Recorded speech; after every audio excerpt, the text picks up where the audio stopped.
भगवान श्री कृष्ण कहते हैं, जब जीवन तुम्हें ऐसे मोड़ पर लाकर खड़ा कर दे जहां कोई राह दिखना बंद हो जाए, जब तुम अपने ही विचारों की गूंज से बेचैन होने लगो और जब मन में सवालों की भीड़ हो पर कोई उत्तर सामने ना हो, तब उस क्षण को एक अवसर मानो। उस क्षण में कुछ भी करने की बजाय रुक जाना ही सबसे श्रेष्ठ उपाय होता है, क्योंकि जब बाहर का कोलाहल असहनीय हो जाए तब भीतर का मौन ही हमारी सबसे बड़ी शक्ति बन जाता है।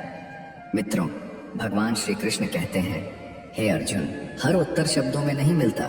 कभी कभी एकांत की गहराई में, मौन की शांति में हमारे सारे समाधान छिपे होते हैं।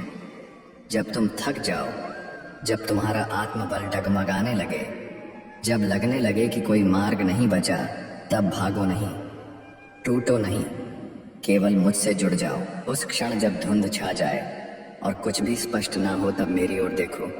मैं तुम्हारे भ्रम में वह एकमात्र सत्य हूँ जो स्थिर है। मैं तुम्हारे हर आंसू में, हर टूटी उम्मीद में, हर थक चुकी सांस में मौजूद हूँ। जब तुम हार मान चुके हो, तब भी मैं तुम्हारे साथ खड़ा हूँ, क्योंकि जब दुनिया तुम्हारे मौन को ना समझी समझती है, मैं उसे तुम्हारा तब जानता हूँ। तुम्हारी सबसे बड़ी कमी समाधान की नहीं, बल्कि धैर्य की होती है। मन की स्थिरता से ही समाधान जन्म लेते हैं। जब तुम्हारा मन शांत हो जाता है, तब विचारों की गहराई से स्वयं उत्तर उभरते हैं। तुम यह सोचते हो कि तुम अकेले हो, पर मैं हर उस विचार में हूँ जो तुम्हें उद्वेलित करता है। मैं हर उस सांस में हूँ जो तुम्हें जीवन से जोड़ती है। जब तुम्हारे पास कहने को कुछ ना हो, तब मैं तुम्हारे मौन में वह ऊर्जा बन जाता हूँ जो तुम्हें नया दृष्टिकोण देती है। जीवन कभी एक सीधी रेखा की तरह नहीं चलता, वह समंदर की तरह है, लहरों से भरा हुआ। और तुम्हारा कर्तव्य उन लहरों में डूबना नहीं, बल्कि मेरी डोर पकड़कर पार जाना है। जब संसार प्रश्न पूछे और तुम्हारे पास उत्तर ना हो, तब मेरा नाम लो और देखो, उत्तर तुम्हारे भीतर ही प्रकट हो जाएंगे। जब कोई तुम्हारी पीड़ा को ना समझे, तब मेरी उपस्थिति ही तुम्हारा सहारा बनेगी। लोग तुम्हारी मजबूरी को कमजोरी समझते हैं, पर मैं जानता हूँ कि उसी मजबूरी में तुम्हारी सबसे बड़ी ताकत छिपी होती है। जब कोई रास्ता ना दिखाई दे, तब मेरी ओर से तुम्हारे हृदय में एक आंतरिक नक्शा बनता है जो तुम्हें अगला कदम दिखाता है। ये मत सोचो कि तुम कमजोर हो, तुम में सहने की जो ताकत है वही तुम्हें सबसे शक्तिशाली बनाती है। जो व्यक्ति अपने डर में भी एक दीपक जलाने का साहस रखता है, वही सच्चा साधक है। और जब वह दीपक बुझ जाए, तब मेरा नाम ही वह अग्नि है जो उसे फिर से प्रज्वलित करता है। मैं तुम्हारे उस हृदय में रहता हूँ जहाँ तुमने कभी किसी को आने नहीं दिया। वहाँ कोई अपेक्षा नहीं, कोई निर्णय नहीं, बस मेरी मौन उपस्थिति होती है। जब दुनिया तुम्हें विचलित कर दे, तब उस कोने में आ जाना जहाँ मैं तुम्हारी आत्मा को सहलाता हूँ। जब तुम थक कर बैठो और कहो कि अब मुझसे नहीं होगा, तब मैं तुम्हारे भीतर से ही कहता हूँ, बस एक और कदम, मैं तुम्हारे साथ हूँ। तुम्हारे आंसू सिर्फ तुम्हारे नहीं होते, वे मेरी दृष्टि से भी गिरते हैं। तुम्हारा मौन मेरे ध्यान का द्वार बन जाता है, क्योंकि मैं जानता हूँ हर उत्तर से पहले तुम्हें भीतर से तैयार होना होता है। जब तुम तैयार हो जाते हो, तब एक ही क्षण में सब कुछ स्पष्ट हो जाता है। तुम्हें हर बात जानने की आवश्यकता नहीं होती, कभी कभी केवल विश्वास की आवश्यकता होती है, क्योंकि मेरी योजना तुम्हारी कल्पनाओं से कहीं अधिक सुंदर और गुढ़ होती है। जो दुख आज तुम्हें बोझ लगते हैं, वे कल तुम्हारे आत्मबल की नींव बनते हैं। जब तुम शंकाओं से घिरे हो, तब उन्हें मेरी गोद में छोड़ दो। सब कुछ खुद पर मत उठाओ। जब मैं तुम्हारे साथ हूँ, अंधकार का अस्तित्व यह प्रमाण नहीं कि प्रकाश नहीं है, यह केवल यह संकेत है कि तुमने अपनी आंखें बंद कर रखी है। जब तुम अपनी अंतरात्मा की आंखें खोलोगे, तब पाओगे कि मैं सदैव वहीं था, वहीं हूँ। मुझे बाहर मत खोजो, मैं तुम्हारे भीतर हूँ। मैं तुम्हारे हर कंपन, हर मौन, हर पीड़ा में मौजूद हूँ। केवल तुम्हारे एक आह्वान की प्रतीक्षा करता हूँ। अगली बार जब तुम भ्रमित हो जाओ, रास्ता ना समझ में आए, तब बस रुक जाना, गहरी सांस लेना, अपने भीतर की धड़कनों को सुनना और मेरे नाम का उच्चारण करना। मैं तुम्हारे उस मौन में उतर आऊंगा। तब तुम जानोगे कि उत्तर पाना जरूरी नहीं था, केवल मुझसे जुड़ना जरूरी था। मित्रों, भगवान श्री कृष्ण कहते हैं, हे अर्जुन, जब कोई तुम्हारी चुप्पी को कमजोरी माने, तब मौन रहो, लेकिन अपने आत्मबल को मत भूलो, क्योंकि जिसे सहना आता है वह जानता है कि कब और कैसे बोलना है, और जो व्यक्ति अपने शब्दों पर संयम रख सके वह सच में एक योद्धा होता है। प्रेम कोई साधारण अनुभूति नहीं, वह तपस्या है। प्रेम उसी से करो जो उसे निभाने का सामर्थ्य रखे, नहीं तो वह प्रेम नहीं, स्वार्थ बन जाता है। और जब प्रेम अधूरा छोड़ दिया जाता है तो वह एक जीवन भर का बोझ बनता है। तुमने बहुतों को सम्मान दिया होगा, विश्वास किया होगा, उन्हें अपने जीवन का हिस्सा बनाया होगा, लेकिन वही लोग जब तुम्हें गिरा हुआ समझे तो दुख मत करना। ये संसार अक्सर उन लोगों का उपहास करता है जो सत्य बोलते हैं, जो अपने विचारों पर अडिग रहते हैं। सच बोलने वाला हमेशा अकेला होता है, क्योंकि झूठ भीड़ को अच्छा लगता है। पर तुम सच्चाई की उस मशाल को थामे रखना, क्योंकि वही दीपक है जो अंततः अंधेरे में भी तुम्हें रास्ता दिखाएगा। मित्रों, कभी किसी शांत किनारे पर बैठकर मन से विचार करो कि असली मजबूरी किसकी है, उस किनारे की जो हर लहर को अपने भीतर समेट लेता है पर स्वयं हिल भी नहीं सकता, या उस लहर की जो हर ओर दौड़ती है पर कहीं स्थिर नहीं रह पाती। जीवन इन्हीं दो विरोधाभासों के बीच अपनी सच्चाई को छुपाए बैठा है। जब तुम किसी को अपने पूरे हृदय से चाहते हो और उसकी दूरी को स्वीकार कर लेते हो, तब तुम स्वयं में लहर भी बन जाते हो और किनारा भी, जो सहता है पर टूटता नहीं। जब कोई तुम्हें नजरअंदाज करता है और वह व्यक्ति वही होता है जिसे तुमने सबसे अधिक चाहा, तब वह चोट आत्मा पर ऐसी दरारें छोड़ जाती है जो शब्दों से परे होती है। लोग सामने कुछ और कहेंगे और पीछे कुछ और, तुम्हारी सरलता को कमजोरी समझेंगे, तुम्हारे मौन को मूर्खता।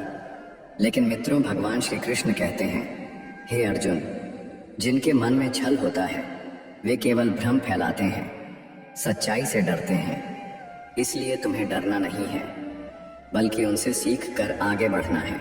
जो व्यक्ति बिखरे हुए दिल के साथ भी मुस्कुरा सकता है वह सबसे साहसी योद्धा होता है। उसकी मुस्कान पीड़ा से पैदा हुआ प्रकाश होती है जो अंधकार में भी चमकता है। दुख संसार में अंतहीन है, इसलिए हर क्षण को मुस्कुराकर जीने की आदत बनाओ। जब कोई तुम्हारे बारे में पीछे से बोले तो चिंता मत करना, क्योंकि यह संसार सच्चे लोगों को कभी तुरंत नहीं पहचानना, बल्कि बार बार उन्हें परखता है। तुम अपने मार्ग पर अडिग रहो, क्योंकि जो अपने मूल्यों पर अटल रहता है वही बदलाव लाता है। अपमान, तिरस्कार, अस्वीकार, ये सब तुम्हारी यात्रा का हिस्सा है। इन्हें सीढ़ी बनाओ और चढ़ते जाओ। जो लोग दुखों से टकराते हैं वही जीना सीखते हैं, बाकी केवल जीवन बिताते हैं। सच्चाई से घबराने वाले लोग तुम्हारी उपस्थिति से भी घबरा जाएंगे, क्योंकि तुम उन्हें उनके झूठ का आईना दिखाते हो।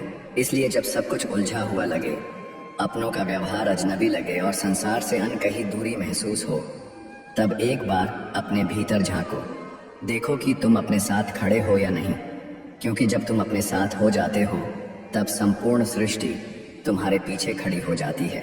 मित्रों, भगवान श्री कृष्ण कहते हैं, हे अर्जुन, जब सामने सत्य हो और फिर भी उसे स्वीकार करने का साहस ना बचे, तब समझो कि तुम्हारी परीक्षा प्रारंभ हो चुकी है। सच्चाई को केवल पढ़कर नहीं जाना जा सकता, उसे अपने अनुभव से जीना पड़ता है। किसी और का दुख जान लेना सरल है, पर वही दुख जब अपने भीतर उतरता है तब आत्मा की गहराई हिलती है और वहीं से आत्मबोध की शुरुआत होती है। चिता और चिंता के बीच केवल एक बिंदु का फर्क है, लेकिन वही एक बिंदु जीवन और मृत्यु के बीच की रेखा खींच देता है। चिता केवल शरीर को जलाती है, पर चिंता जीवित चेतना को भस्म कर देती है। इसीलिए मैं कहता हूं कि वर्तमान में जीना सीखो, चिंता को छोड़ दो, क्योंकि जो समय अभी है वही सबसे अनमोल है। इंसान केवल शरीर से नहीं, अपनी करुणा, संवेदना और दृष्टि से इंसान कहलाता है।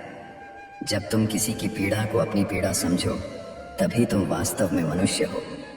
जब बारिश आती है तो वह केवल मौसम नहीं बदलती, वह संकेत देती है कि हर गर्मी के बाद ठंडक आती है, हर दुख के बाद सुकून। इसीलिए ये मत सोचो कि कठिनाइयां स्थायी हैं। जीवन में हर संबंध, हर निर्णय अत्यंत सोच विचार के साथ निभाओ, क्योंकि दूसरा मौका केवल कहानियों में होता है, जीवन में नहीं। सोच को निर्मल रखो, नियत को पवित्र, फिर सब कुछ सरल हो जाएगा। जो लोग तुम्हारी सादगी को कमजोरी मानते हैं उन्हें बदलने की आवश्यकता नहीं। तुम्हें अपने आत्मबल को बनाए रखने की जरूरत है। सम्मान वहीं तक देना चाहिए जहां तक वह आत्मसम्मान को ठेस ना पहुंचाए। धैर्य और तपस्या, ये दो ऐसे गुण हैं जो व्यक्ति को प्रकाशमान बनाते हैं, जो खुद भी रोशनी करता है और औरों का मार्ग भी प्रकाशित करता है। तपस्या केवल वनों में नहीं होती, वह उन संबंधों में होती है जहां कोई तुम्हारी पीड़ा को नहीं समझता, पर तुम फिर भी मुस्कुराते हो। यह संसार तुम्हारी भावनाओं को माप नहीं सकता। यहाँ हर चीज को उसके मूल्य से तौला जाता है, चाहे वह धन हो या संबंध। इसलिए मैं कहता हूँ कि पैसा जरूरी है, लेकिन अगर आत्मा को खोकर वह पाया जाए तो वह केवल बाहरी सफलता है, भीतर की हार। जो व्यक्ति वर्तमान में खुश नहीं है वह भविष्य में भी प्रसन्न नहीं रह सकता। संतोष कोई परिस्थिति नहीं, वह एक दृष्टिकोण है जो तुम्हें हर कमी में भी पूर्णता का अनुभव कराता है। जब तुम्हें लगे कि कुछ नहीं बचा है, तब अपनी सांसों को महसूस करो। वही सबसे बड़ा उपहार है जो निःशुल्क है। खाली जेबें केवल धन की कमी नहीं होती, वे आत्मविश्वास पर भी असर डालती हैं। पर जो सत्य में जीता है वह इन कठिनाइयों से तपकर और भी तेजस्वी बनता है।